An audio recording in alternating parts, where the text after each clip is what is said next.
من میگم سارا رو دوست دارم دیگه. حالا من دیگه نمیدونم اینا رو واسه چی دوباره آوردی گذاشتی جلوی من. همه تلاشتو میکنی که رأی منو بزنی کلا نسبت به سارا. یه لحظه صبر کن، من واسه توضیح بدم. اگه همچنان آخه این مسخره بازی چیه بابا؟ خب بگو. اگه همچنان انتخابت سارا بود اون وقت من دیگه خیلی خوب بگو آقا بگو. ببین زهرا یه دختر خیلی خوشگلیه، از اون چشابیا که تو دوست داری. بله. موهای روشن، خیلی خوشگل.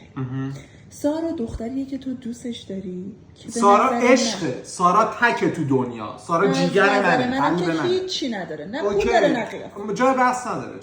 مهسا یه دختر فوق فولا، یعنی از اون ماشین خفنا داره که تو دوست داری، ولی انقدر زشت و بد هیکله که نکن.